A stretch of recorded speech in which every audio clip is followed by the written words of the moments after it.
learn regarding Gibbs energy of the reaction. So why we need to learn regarding Gibbs energy over here? See, here we are learning regarding electrochemical cell, right? So electrochemical cell is nothing but where chemical energy will be converted into electrical energy, and this process is a spontaneous process. Okay, right?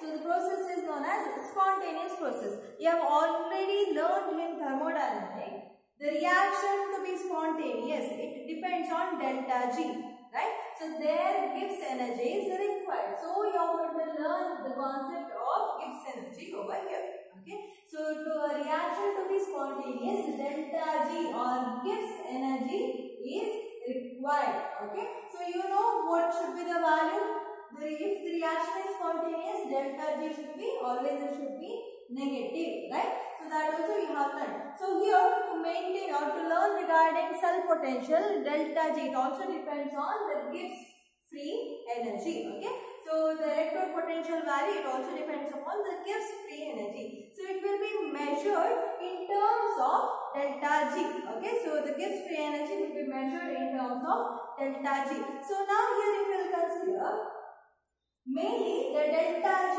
is nothing but the maximum work done. Okay.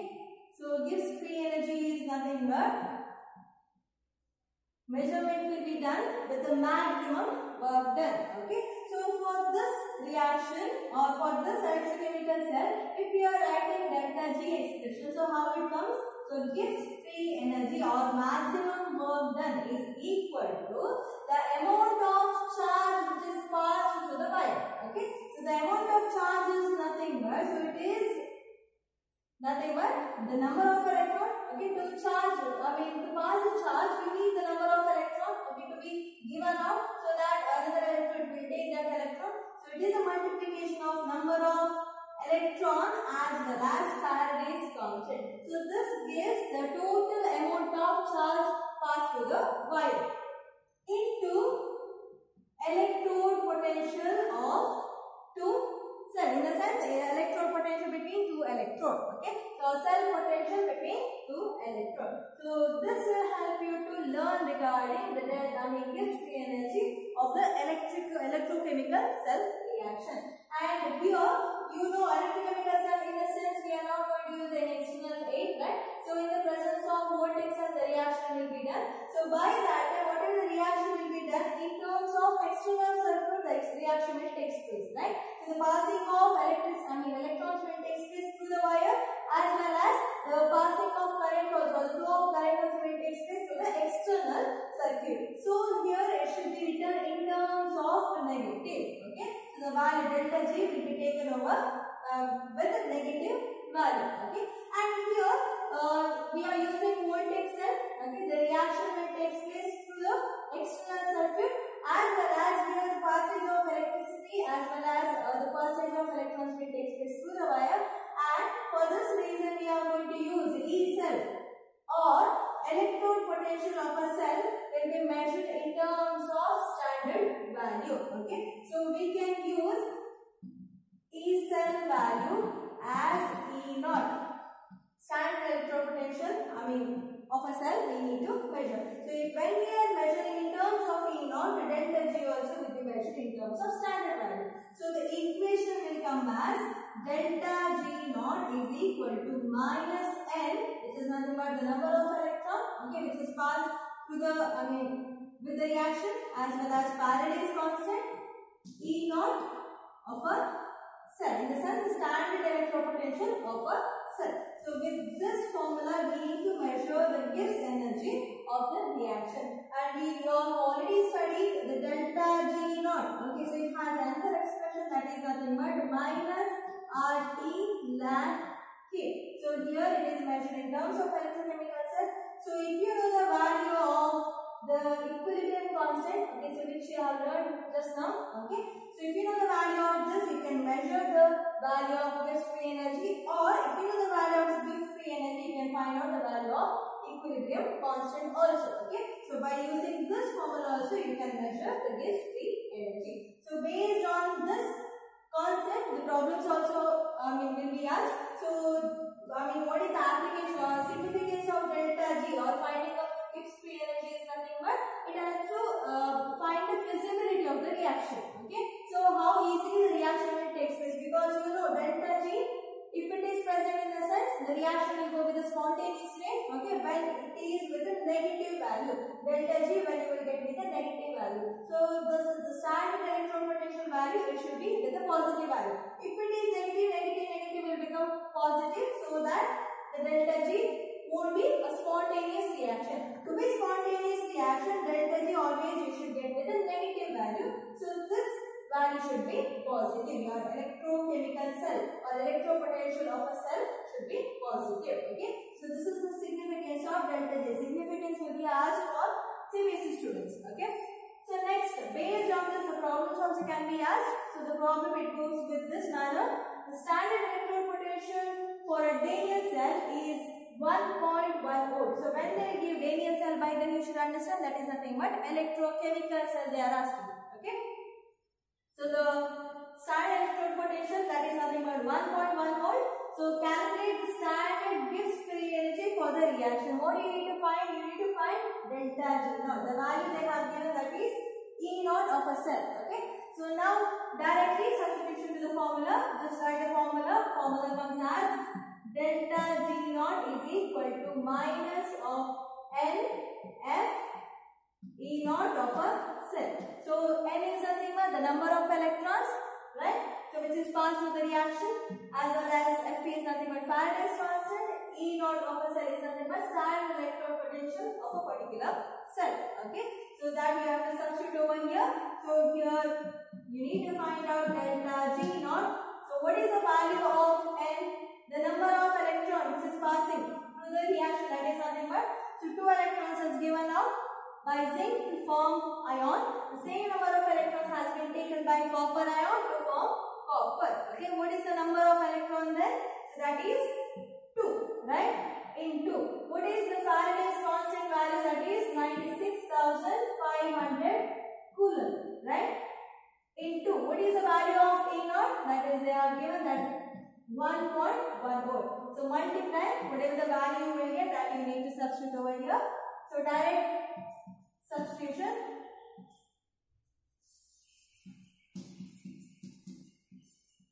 So around this you will get value delta G when you are measuring. So what should be the unit? That is nothing but, so here joule per mole. Okay, the unit you need to give over here for delta G naught, that is joule per mole. So how can you convert into kilojoule per mole? Divided by 1000, so it comes as 212.300 kilojoule per mole. So you can convert it to kilojoule also. Okay.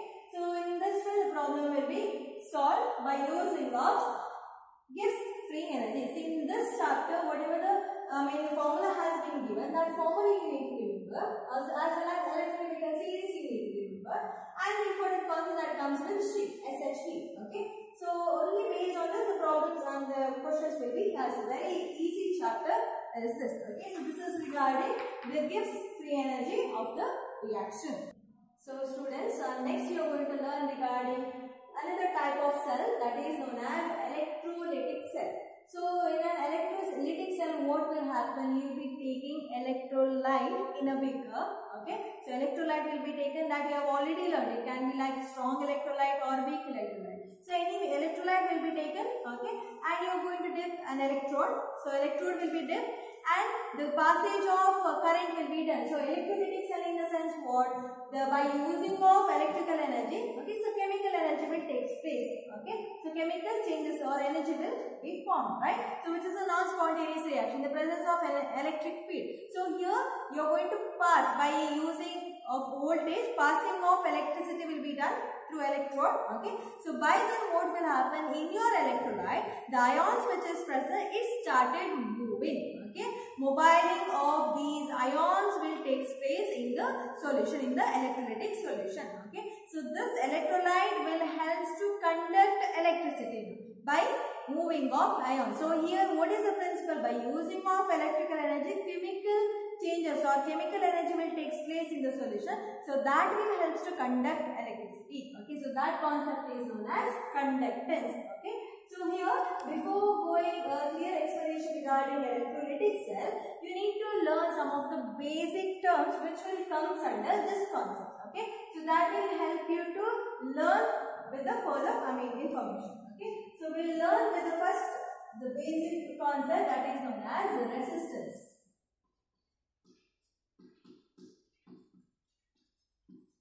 So resistance will be represented with R, okay, and the unit of resistance, that is Ohm.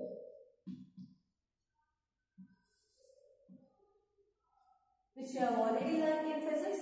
Okay, so what is meant by resistance? Resistance is nothing but the opposition of charges. Okay, so or obstruction with the flow of current. If it is there, any obstruction is there when the current will be moved or the passage of current will be done, any obstruction will be there, then it will be considered as resistance. Okay, so you can write resistance is nothing but obstruction with the flow of current, so that will be considered as resistance. So resistance R is directly proportional to length of the wire as well as area of cross section. Okay, so it is directly proportional to the length of the wire as well as area of the cross section.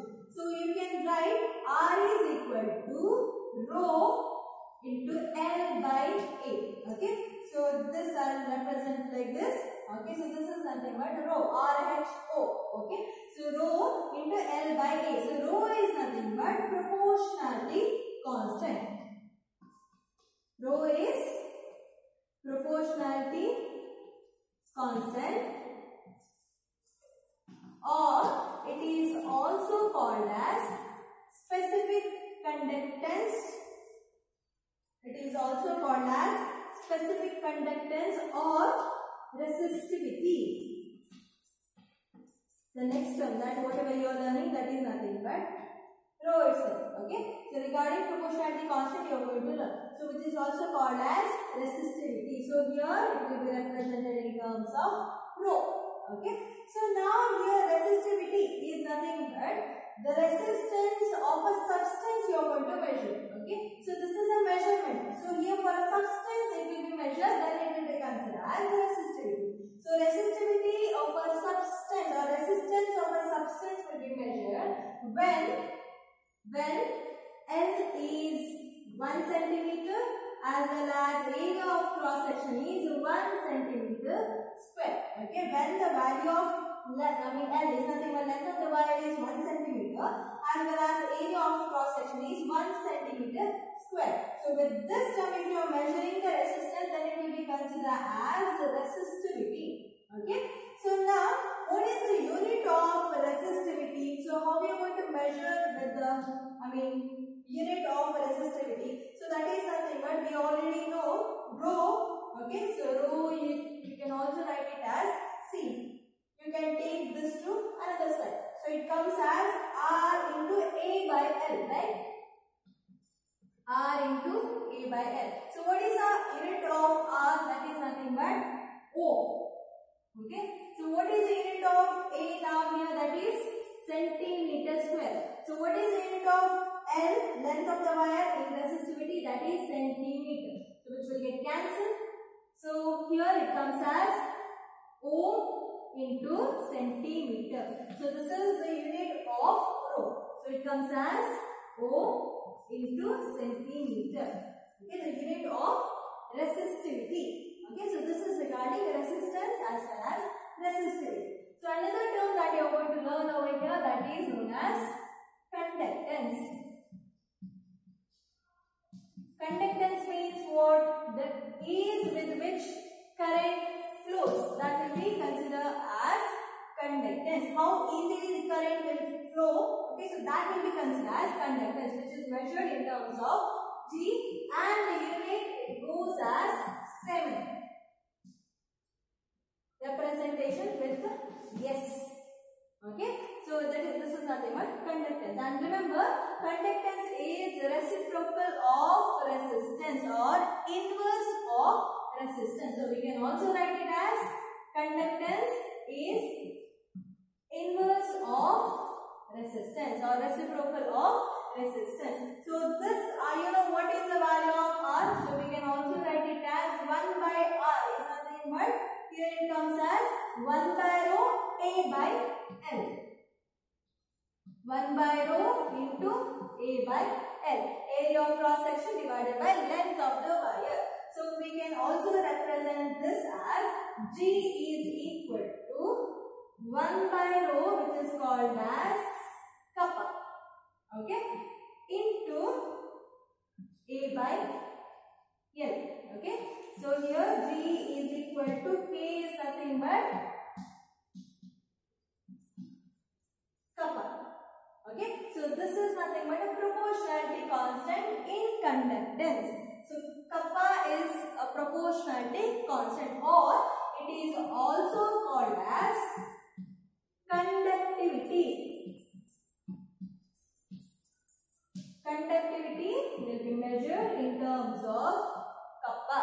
Okay, so that is nothing but K. So here K, the proportionality constant, is also called as conductivity. So conductivity is a reciprocal of resistivity. Okay, so conductivity is nothing but it is a reciprocal of resistivity. So when it is a reciprocal of resistivity, see here it also measured in terms of when L is 1 centimeter as well as the area of cross section is 1 centimeter square.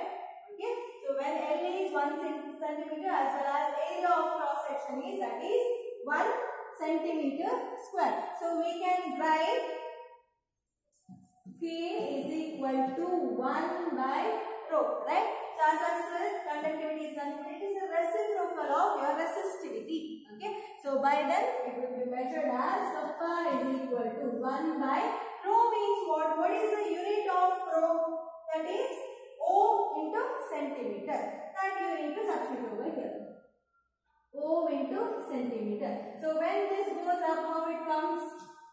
Per ohm per centimeter.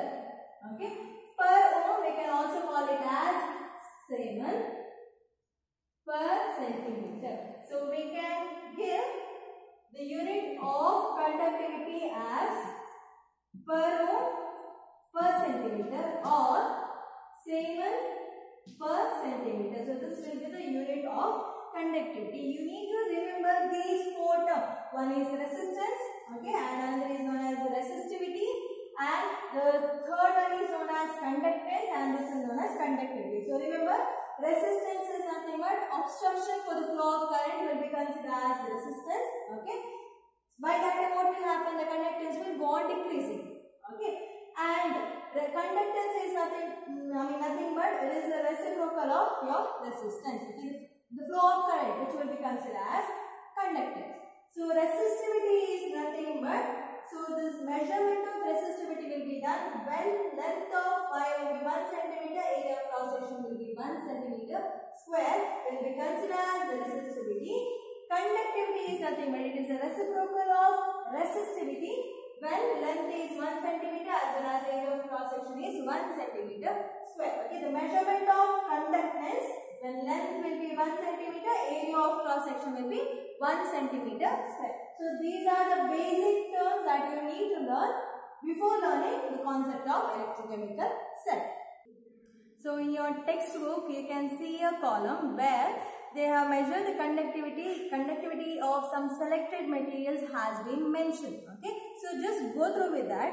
So there you can observe the conductivity will be high in some of the material and it will be very low in some of the material. In some material it will be average. So on what basis that will be measured? So here the conductance, it mainly depends on different kinds of magnitude. Okay, so due to that reason the values, the conductivity values will varies very much over there. Okay, so what are the magnitude that it depends? The thing is the material whatever we use, or the substance what we can say. Okay, the substance or the material which will be utilized, as well as temperature and pressure, mainly depends on the temperature as well as pressure. So there you can observe three types. The matter has been divided. Okay, so already we have discussed regarding this. So the matter division has been done into three types. The one is known as conductor, and another is known as insulator, and the third one is known as semiconductor. Okay, so conductor, insulator, and semiconductor. So what is mean by conductor? I'm just revising the concept. This I have already done in my first class. Okay, so conductor is nothing but where the conductivity will be high. Okay, the flow of current will be high in this cases. For example, if you take metals. Okay, so any metals where the movement of electrons will be there. Okay, so due to that reason the conductivity will be high in that case. So metals you can take, or some of the non-metals also, like graphite you can take, some of the carbon compound. Okay, so carbon, coal if you take, as well as organic polymers if you take. So there in that case the conductivity will be high. Okay, so next topic or the next concept is nothing but insulator. So insulator is nothing but where the conduction, the flow of current will be very low in this case. For example, if you take your glass, ceramics, and if you take, so in those cases the conductivity will be low. Okay, so those materials will be considered as insulator. Okay, so the movement of electron, the flow of electron will be less over here. So the next type is nothing but semiconductor, where the conductance lies between this. Okay, so it doesn't show more conductance, it doesn't show very low conductance also. So it will comes in the between, in the middle of this. That is nothing but semiconductors, like your silicon, okay, as well as arsenic, as well as gallium. Okay, so all these are nothing but semiconductor. The flow of current will be there, so it will be the conductance if it goes, so that will be there with the average mode. So that is nothing but semiconductor. So one more type also will be considered, which is known as superconductors. There the resistivity will be 0. Okay, there if you will consider, the resistivity will be, obstruction won't be there, as well as the conductance if you will check, so that will be more. Okay, so there as I said, flow of current will be more, as well as obstruction will be 0. So in that case, that will be considered as superconductors, like metals you can take, as well as oxidic form you can take. Okay, so oxidic form of your ceramics or some of the metals, so that goes with the superconductors. Okay, so their resistivity will be 0, as well as conductance will be, it will go till infinity also. Okay, so that is nothing but superconductors. So this is regarding the 3 types of materials, and you have also learned regarding the metallic conductors as well as electrolytic conductor, which are done in the first class, right? So what is meant by metallic conductors? There the flow of electrons will be there, which takes place only with the metals, will be considered as metallic conductor. There is no change with the composition will take place. The chemical changes won't be there, right? So metals, all the metals you can give as an example, especially like copper you can give as an example. And some of the non-metals, as I said, graphite as well as some of the organic polymers and all also helps to conduct electricity due to the free electrons which is present in them. So that will be considered as electronic conductors. Okay, so there also, so in metallic as well as electronic conductor, their flow of electrons will be there, due to that conductance or the flow of current can be seen. Okay, so that is nothing but metallic conductor. So there the factors are there, the factors also you have learned. So the nature, okay, so nature of the conductor, whatever you will use, that it depends, as well as mainly with the temperature. So as the temperature increases, their conductance will go on decreasing in the case of metallic or electronic conductor. So another type of conductor, that is known as electrolytic conductor, where the flow of current will take place by ions. Okay, where the formation of ions will take place. So due to the formation of ions, or the movement of ions, the flow of electricity will be done. Okay, so that is nothing but electrolytic conductors. Okay, so there what will happen, as you give the temperature, the conductance will go on increasing, as well as mainly depends on the nature of the solvent as well as the viscosity. Okay, so that is nothing but electrolytic conductor. So these terms also you have already learned in your, the first class. So this is regarding the conductance of electrolytic cell. So before going with electrolytic cell, you need to learn all these terms.